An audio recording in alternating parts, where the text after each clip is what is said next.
50대의 사랑, 얄미운 외로움을 꿰뚫는 감정의 연금술. 인생의 고갯마루를 넘어서는 순간 우리는 문득 깨닫습니다. 수십 년을 달려온 삶의 속도가 느려지고 곁에 있는 사람과의 관계도 예전 같지 않다는 것을요. 50, 60대에 접어들면 사랑은 더 이상 뜨거운 불꽃놀이가 아니라 오래도록 꺼지지 않는 화로의 잔불 같은 것이 됩니다. 많은 이들이 이 시기에 연애나 부부관계를 무겁고 어렵게만 생각합니다. 새로운 사람을 어디서 어떻게 만나야 할까? 오랫동안 함께한 배우자와는 더 이상 대화가 통하지 않는 것은 아닐까? 하는 막연한 두려움과 영혼을 잠식하는 외로움만이 그림자처럼 길어집니다. 이 외로움은 단순한 공허가 아닙니다. 그것은 수십 년간 쌓아온 역할과 의무의 껍데기가 벗겨지며 발생하는 정체성의 구조적 붕괴입니다. 자녀는 떠나고 직장에서의 권위는 희미해지며 배우자는 그저 함께 사는 타인이 됩니다. 이 시기에 우리는 내 삶의 지도를 잃어버린 미아처럼 어디로 가야 할지 몰라 헤매며 이 절망적인 공허를 채우기 위해 쉽게 타오르는 위험하고 치명적인 불꽃에 현혹되기도 합니다. 하지만 저는 여러분에게 이 무겁고 복잡한 질문에 대한 답은 의외로 가장 쉽고 가장 단순하며 가장 가까운 곳에 있다고 말씀드리고 싶습니다. 우리의 삶이 복잡해질수록 사랑은 오히려 가볍고 간편한 일상 속의 동행에서 피어나야 합니다. 우리를 힘들게 하는 것은 새로운 관계를 시작할 조건의 부족이 아니라 서로의 삶에 깊숙이 함께 스며들 줄 아는 지혜의 부재일 뿐입니다. 이 절망적인 외로움의 벽을 허물고 다시 따뜻한 활력을 되찾는 방법은 지극히 구체적이고 감성적입니다. 1. 흙을 빚듯 같이 배움으로써 영혼의 지도를 공유하다. 중년의 관계에서 가장 치명적인 독은 고립입니다. 서로의 일과 취미에 대해 당신은 당신의 것, 나는 나의 것이라며 선을 긋는 순간 두 사람 사이에는 철옹성 같은 심리적 격리벽이 생깁니다. 특히 새로운 것을 배우고 익힐 때 같이 해요라고 말할 수 있는 여성은 이 격리벽을 허무는 마법을 부립니다. 50대 초반의 새롬 씨는 오랜 직장 생활을 그만둔 후 갑자기 닥친 공허함과 무가치함 때문에 깊은 우울에 빠졌습니다. 남편은 곁에 있었지만 그녀의 눈빛은 이미 먼 곳을 헤매는 유령 같았습니다. 이때 남편이 조심스럽게 근처 도예 공방의 커플 클래스를 제안했습니다. 처음엔 내키지 않았지만 흙을 만지는 순간 그녀는 잊고 있던 손끝의 감각을 되찾았습니다.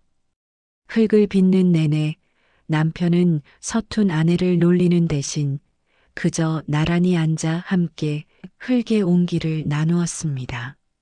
새롬 씨는 남편의 집중하는 옆모습을 십수년 만에 제대로 보았고 남편은 순간순간 천진하게 웃는 아내의 아이 같은 얼굴을 발견했습니다.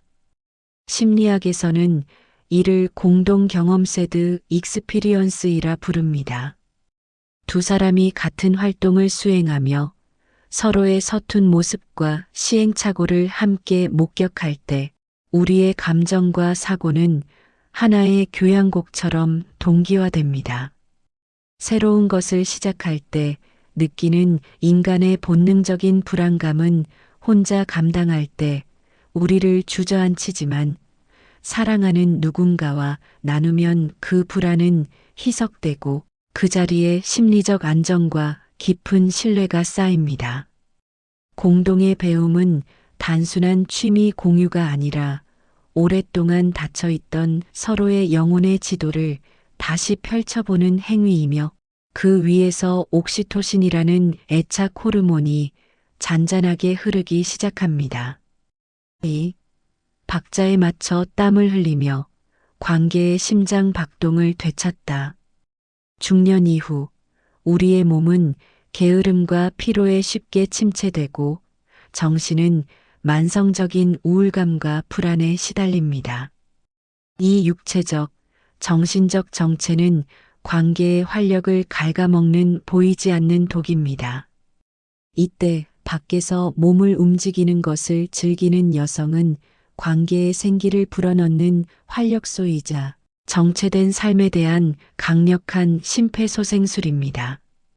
50대 후반의 미경 씨는 운동을 전혀 하지 않았고 퇴근 후에는 늘 소파에 파묻혀 있었습니다.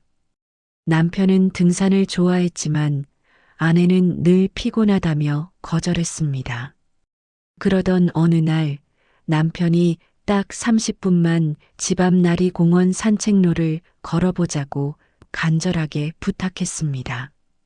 마지못해 따라 나선 길, 두 사람은 나란히 걸으며 헉헉거렸습니다. 땀을 흘리는 순간 미경 씨는 몸이 무거워지는 대신 마음이 가벼워지는 기묘한 해방감을 느꼈습니다. 그리고 남편의 거칠지만 규칙적인 숨소리가 자신의 호흡과 일치하는 순간 왠지 모를 짜릿한 전율이 느껴졌습니다.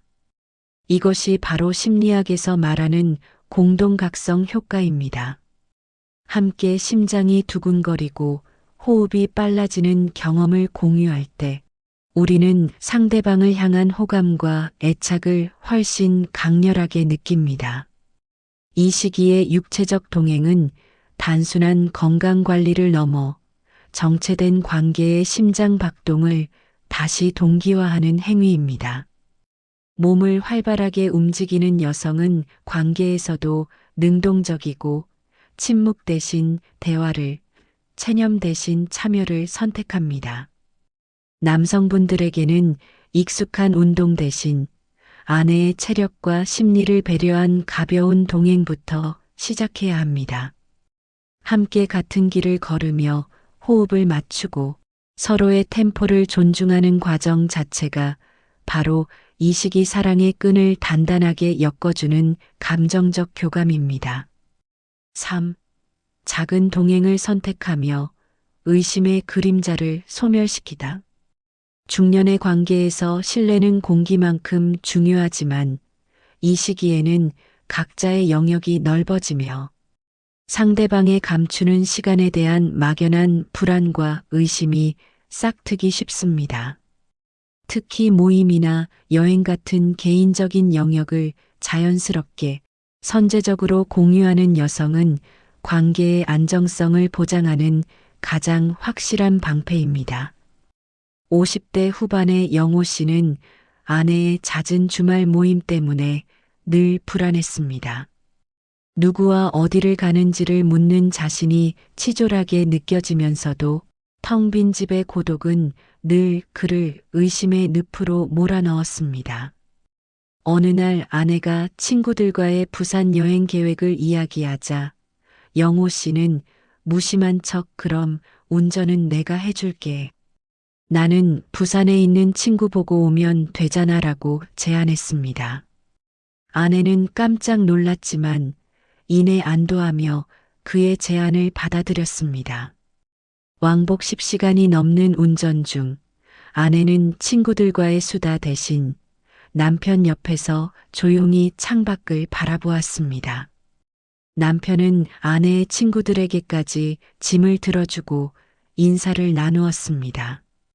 영호 씨는 아내가 자신의 삶을 숨기려 하지 않고 기꺼이 공유했다는 사실에서 오는 깊은 안도감과 신뢰를 느꼈습니다.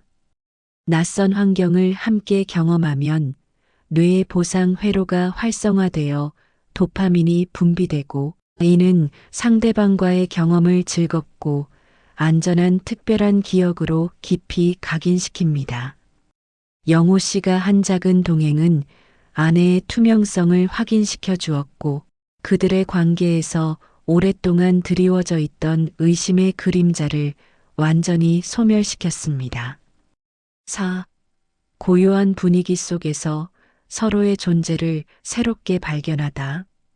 젊음의 사랑이 자극적이고 휘발성이 강한 공간을 찾았다면 중년의 사랑은 대화가 잘 들리고 서로의 눈빛을 마주할 수 있는 품격 있고 안정된 공간을 원합니다.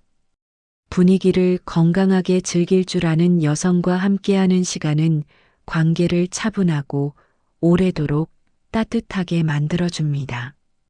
이들은 순간의 흥분보다는 심리적 안정이 훨씬 큰 매력이라는 것을 아는 사람들입니다. 인생 후반전 많은 중년 남성들이 아직 죽지 않았다는 것을 증명하기 위해 시끄럽고 자극적인 공간을 찾아 헤매기도 합니다. 하지만 그곳에서 얻는 것은 일시적인 도취와 깊은 허무함 뿐입니다. 조용하고 안정된 분위기 작은 공연장, 미술관, 해질녘 산책길은 우리의 긴장을 풀어주고 감정의 거울이 되어 서로의 상태를 있는 그대로 비춥니다. 한때 주말마다 시끄러운 술집을 전전했던 상민 씨. 부부는 아내의 권유로 동네 외곽의 채광 좋은 조용한 북카페를 찾기 시작했습니다. 그곳에서 둘은 수다 대신 각자 책을 읽거나 조용히 커피를 마셨습니다. 때때로 남편은 아내가 몰두하는 모습을, 아내는 책에 집중하는 남편의 옆모습을 말없이 응시했습니다. 그 고요한 응시 속에서 상민 씨는 결혼 생활 30년 만에 처음으로 아내의 눈빛이 전하는 깊은 내면의 메시지를 읽었습니다. 흥분이 아닌 품위를, 소음이 아닌 대화를 택하는 그녀의 방식은 관계를 순간의 감정에 휘둘리지 않고 오래도록 따뜻한 온기를 간직하게 만드는 가장 강력한 흥미 요소였습니다. 중년의 사랑은 함께의 선택입니다. 우리가 조심해야 할 것은 외로움이라는 늪에 빠져 쉽고 빠른 자극을 찾는 것이 아니라 같이 배우고 같이 움직이며 투명하게 나누고 건강한 분위기 속에서 서로의 존재를 온전히 마주하는 것입니다. 이 작은 동행의 선택이 바로 우리의 삶에 영원한 온기를 채워줄 것입니다.